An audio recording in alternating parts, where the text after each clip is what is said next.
अगर मैं ये कहूं कि जिस बर्गर ने पूरी दुनिया में फास्ट फूड क्रांति ला दी, उसे बनाने वाले असल संस्थापक गुमनामी में ही दुनिया से चले गए, तो मतलब शायद लोगों को आसानी से यकीन ना हो। हाँ बिल्कुल। और सबसे हैरानी की बात यह है कि उन्हें सिर्फ मिल्क शेक मशीनें बेचने वाला एक 52 साल का साधारण सा सेल्समैन वो अरबपति बन गया। सही बात है। व्यापार और इनोवेशन की दुनिया को लेकर ना हमारे दिमाग में अक्सर एक बहुत ही मासूम सी तस्वीर होती है।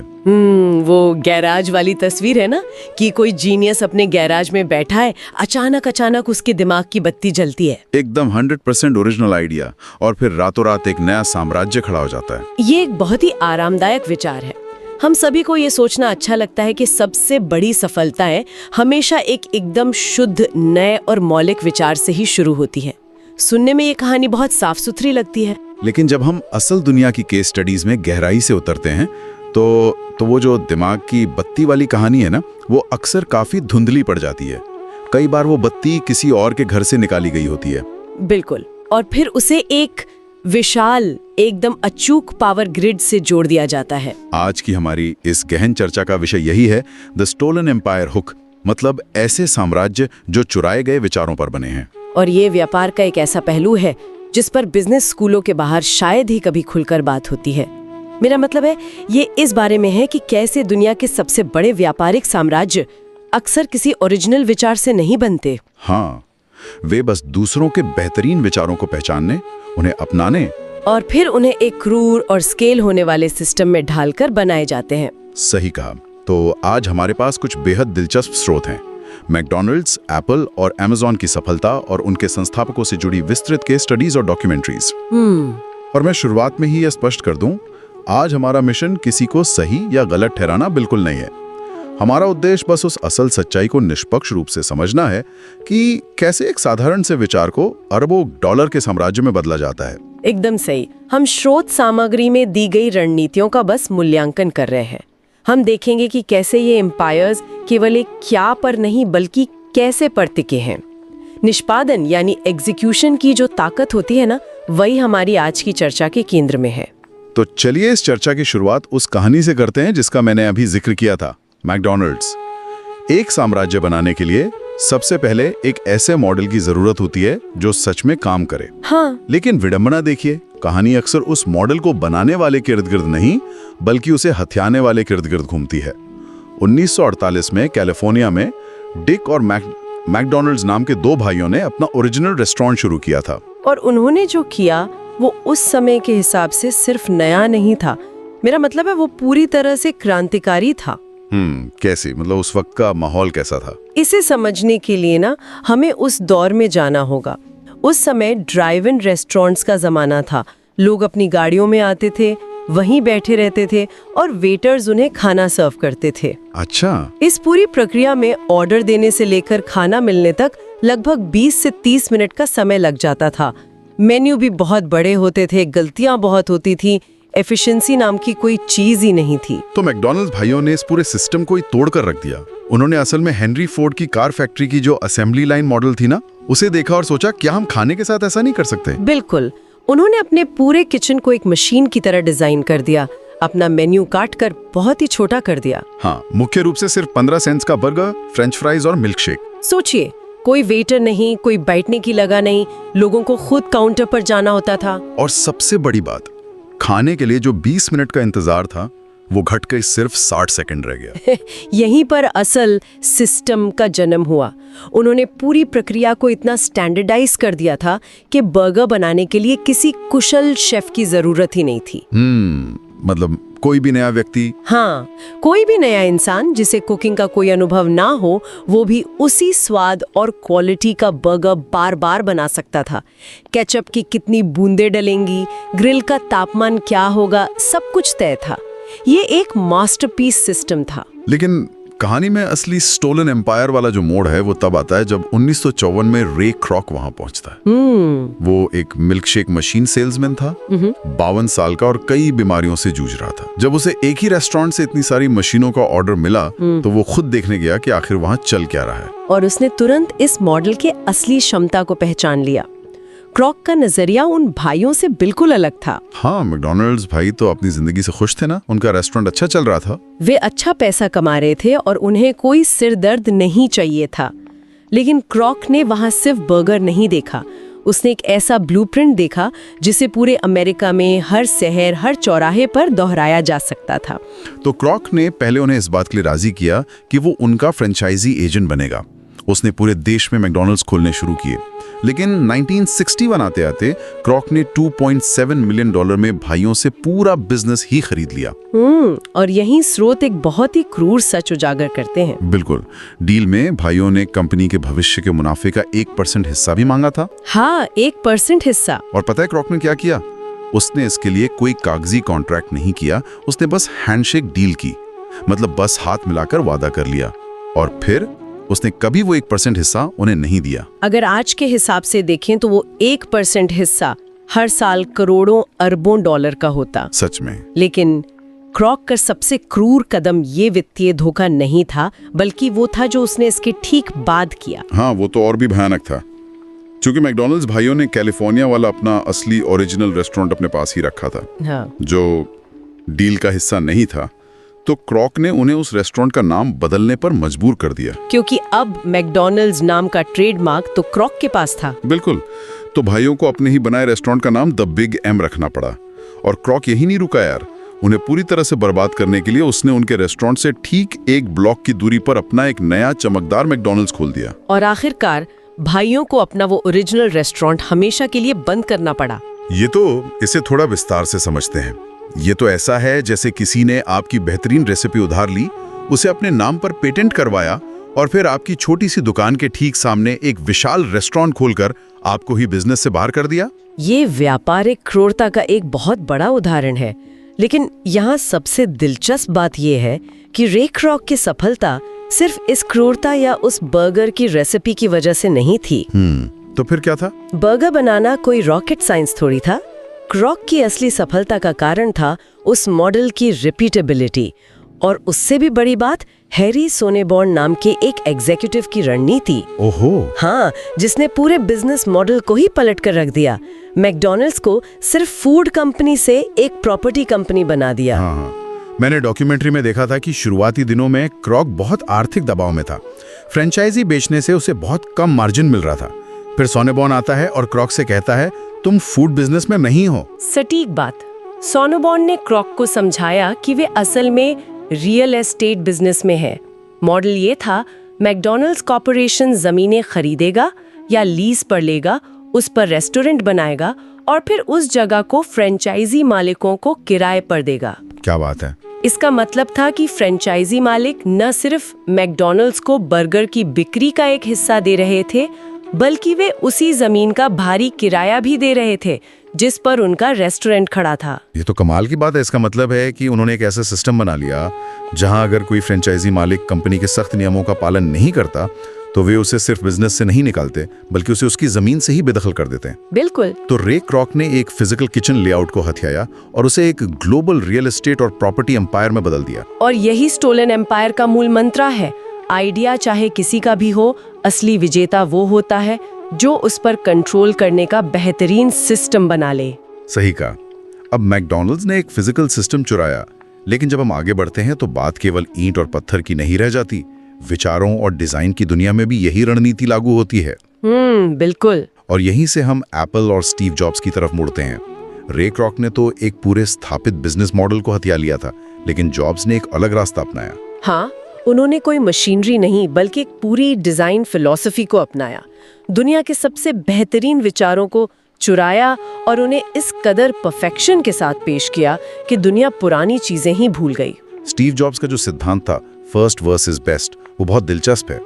मतलब बाजार में सबसे पहले आना जरूरी नहीं है, बल्कि उस प्रोडक्ट को इतना बेहतरीन बनाकर पेश करना जरूरी है कि वो छा जाए। हम सब जानते हैं कि एप्पल ने MP3 प्लेयर का आविष्कार तो नहीं किया था। हाँ, आईपॉड से बहुत पहले MP3 प्लेयर्स बाजार में थे। बिल्कुल। स्मार्टफोन या टैबलेट भी एप्पल ने इजाद नहीं किए, लेकिन जब उन्होंने इन प्रोडक्ट्स को बनाया तो सब कुछ बदल दिया। जॉब्स मानते थे कि महान विचारों को चुराने में उन्हें कोई शर्म नहीं है। इस चुराने या अपनाने की जो जड़ें हैं ना, वो जॉब्स के शुरुआती जीवन में ही देखी जा सकती हैं। हमारे स्रोत बताते हैं कि जॉब्स जब कॉलेज ड्रॉप आउट थे तो वे सिर्फ अपनी दिलचस्पी के लिए कैलीग्राफी यानी सुलेख की क्लासेस लेते थे। उन्हें अक्षरों के बीच के स्पेस, उनके घुमाव और खूबसूरती की गहरी समझ हो गई थी। और सालों बाद जब उन्होंने पहला मैक कंप्यूटर डिजाइन किया तो उन्होंने उसी कैलीग्राफी के ज्ञान को कंप्यूटर के फॉन्ट्स में डाल दिया। उससे पहले के कंप्यूटर्स तो स्क्रीन पर बस नीरस से हरे या सफेद रंग के ब्लॉक जैसे अक्षर दिखाते थे। एप्पल ने पहली बार तकनीक में कला को जोड़ दिया था। और इसके साथ ही उनका एक और बहुत बड़ा सिद्धांत था, इनोवेशन बाय सब्सट्रैक्शन, यानी चीजों को जोड़कर नहीं बल्कि उन्हें हटाकर नया करना। जैसे मैकडॉनल्ड्स ने अपना मेन्यू छोटा किया था ना, कुछ वैसा ही। हाँ, एकदम वैसा ही। 1997 में जब जॉब्स को एप्पल में वापस लाया गया तब कंपनी दिवालिया होने की कगार पर थी। वो लोग लगभग 350 अलग-अलग उत्पाद बना रहे थे, प्रिंटर्स, अजीब-अजीब तरह के कंप्यूटर्स, बहुत सी फालतू चीजें। तो जॉब्स ने आते ही क्या किया, उन्होंने 340 उत्पादों को पूरी तरह से बंद कर दिया और कहा कि हम सिर्फ 10 मुख्य प्रोडक्ट्स पर ध्यान देंगे। वाओ।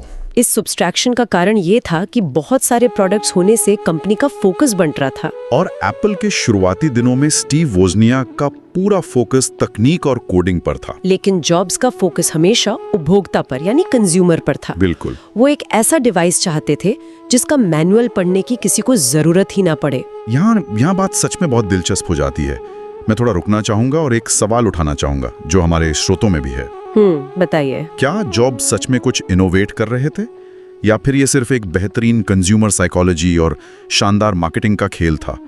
मतलब सुअर को लिपस्टिक लगाने, मेरा मतलब है खराब प्रोडक्ट को अच्छी मार्केटिंग के साथ बेचने और एक सच में बेहतरीन यूजर एक्सपीरियंस देने में बहुत फर्क होता है।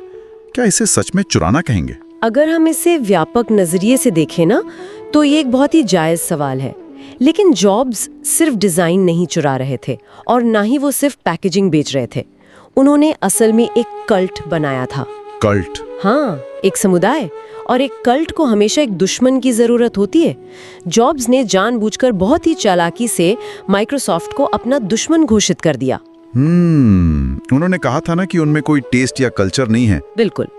उन्होंने खुलेआम ये नैरेटिव सेट किया कि माइक्रोसॉफ्ट सिर्फ उबाऊ कॉर्पोरेट मशीनें बनाता है। उन्होंने उपभोक्ताओं के दिमाग में ये बात डाल दी कि उन्हें इस एप्पल प्रोडक्ट की जरूरत है, भले ही असल में उन्हें उसकी जरूरत ना हो। वो I am a Mac, I am a PC वाले विज्ञापन, उन्होंने तो दुनिया को 2 हिस्सों में ही बांट दिया था। और यही उनकी सबसे बड़ी जीत थी। उन्होंने ये एहसास जगाया कि एप्पल इस्तेमाल करने का मतलब है कि आप रचनात्मक हैं। एस्पिरेशन यानी कुछ बड़ा पाने की चाह ही उनकी असली वैल्यूएशन थी। तो जॉब्स ने बेहतरीन डिजाइन और उपभोक्ता अनुभव को चुराकर प्रीमियम प्रोडक्ट्स बनाए और एक ऐसा कल्ट बना दिया जहां उपभोक्ता खुद उस साम्राज्य के ब्रांड एम्बेसडर बन गए। एकदम सही। अब जहां स्टीव जॉब्स ने डिजाइन को हाईजैक किया, वहीं हमारे तीसरे विजनरी ने एक कदम और आगे बढ़कर पूरे ट्रांजैक्शन इकोसिस्टम को ही अपना बना लिया, लेन देन के पूरे ढांचे को। बात हो रही है अमेज़न और जेफ बेजोस की। बिल्कुल। 1994 में बेजोस ने अपनी वो सुरक्षित इन्वेस्टमेंट बैंकिंग की नौकरी छोड़ी। और पता है, वो पहले कंपनी का नाम आब्राकडाब्रा से रखना चाहते थे, लेकिन वकीलों ने मना कर दिया क्योंकि ये सुनने में थोड़ा अजीब था। हाँ, फिर दुनिया की सबसे बड़ी नदी के नाम पर अमेज़न नाम रखा गया। अब किताबें बेचना तो सिर्फ एक शुरुआत थी, उनका असली हथियार था द फ्लाईव्हील इफेक्ट। ये फ्लाईव्हील अमेज़न के पूरे साम्राज्य की नींव है। ये एक ऐसा पहिया है जो खुद ब खुद तेज होता जाता है। तो ये काम कैसे करता है? देखिए, सबसे पहले कम कीमत पर सामान बेचना, इससे ग्राहक खुश होते हैं। ठीक है, खुश ग्राहक मतलब अधिक ग्राहक। हाँ, और जब अधिक ग्राहक आते हैं तो प्लेटफॉर्म पर अधिक विक्रेता या सेलर्स भी आने लगते हैं। और ज्यादा सेलर्स का मतलब है ग्राहकों के लिए और अधिक विकल्प। बिल्कुल। और जब विकल्प बढ़ते हैं तो और भी अधिक ग्राहक आते हैं। ये एक ऐसा लूप है जो बस लगातार घूमता रहता है और बड़ा होता जाता है। ये तो कमाल की रणनीति है। लेकिन इस फ्लाईव्हील को बिना किसी रुकावट के तेज घुमाने के लिए बेजोस ने द स्टोलन एम्पायर का एक बहुत बड़ा दाव चला। अमेज़न ने 1999 में 1 क्लिक बटन का पेटेंट करवा लिया। ताकि कोई और कंपनी इतनी आसानी से सामान ना बेच सके। सोचने में लगता है कि सिर्फ एक बटन ही तो है, लेकिन ऑनलाइन शॉपिंग में फ्रिक्शन या रुकावट को कम करना सबसे बड़ी बात है। इसके बाद अमेज़न ने मार्केट प्लेस खोलकर थर्ड पार्टी विक्रेताओं को प्लेटफॉर्म पर जगह दी। इसका सीधा सा मतलब था कि अब कोई और भी सामान बेचे, मुनाफे का एक हिस्सा Amazon के पास ही आएगा। तो इस सब का असल मतलब क्या है? अगर मैं एक एनालॉजी दूं, तो ये तो ऐसा है जैसे आपने देश का एकमात्र हाईवे बना लिया हो और अब उस पर चलने वाली हर गाड़ी से आप टोल टैक्स वसूल रहे हैं, भले ही वो गाड़ी आपकी हो या किसी और की। ये एक बहुत ही सटीक एनालॉजी है और यहाँ एक बहुत महत्वपूर्ण सवाल खड़ा होता है। बेजोस का कस्टमर सर्विस के प्रति जो जुनून था, क्या वो सिर्फ सेवा थी? मुझे तो लगता है वो मार्केट पर कब्जा करने का हथियार था। बिल्कुल। उन्होंने केवल किताबें बेचना नहीं शुरू किया, बल्कि धीरे धीरे लोगों की आदतों को हाईजैक कर लिया ताकि लोग किसी और वेबसाइट पर जाने की सोचे ही नहीं। लेकिन क्या ये रणनीति हमेशा काम करती है? हमारे स्रोतों में एक केस स्टडी का जिक्र है, Amazon फायर स्मार्टफोन। हाँ, 2014 में जब उन्होंने फायर फोन लाकर एप्पल को टक्कर देने की कोशिश की तो वे बुरी तरह फ्लॉप हुए। ऐसा क्यों? क्योंकि वहां वे लेट थे। बाजार पहले ही सेट हो चुका था और उस फोन में कोई रणनीतिक लाभ नहीं था। आदतें पहले ही बन चुकी थीं। तो अगर हम आज के इस पूरे डीप डाइव के सारे धागों को एक साथ जोड़ें, तो हमने कई अहम बातें सीखी हैं। एक सफल साम्राज्य रातों रात या किसी एक शुद्ध ओरिजिनल आइडिया से नहीं बनता। बिल्कुल नहीं। मैकडॉनल्ड से हमने सीखा कि असली पावर प्रोडक्ट में नहीं, बल्कि सिस्टम और रिपीटेबिलिटी में है। और एप्पल से हमने सीखा कि इनोवेशन का मतलब हमेशा कुछ नया बनाना नहीं होता, बल्कि फालतू चीजों को हटाना, यानी इनोवेशन बाय सब्ट्रैक्शन, और मौजूद चीजों को बेहतरीन बनाना होता है। और Amazon से हमने सीखा कि जब आप एक फ्लाईव्हील बना लेते हैं तो प्रतिस्पर्धा अपने आप खत्म हो जाती है। तो सुनने वालों के लिए इसका क्या महत्व है? यही ना कि हमें अपनी जिंदगी या काम में 100% ओरिजिनल होने का दबाव नहीं लेना चाहिए। अक्सर सबसे बड़ी सफलताएं उन चीजों को बेहतर ढंग से लागू करने में होती हैं जो पहले से मौजूद हैं। ज्ञान का सबसे बड़ा मूल्य उसके सही प्रयोग में ही है। एकदम सही।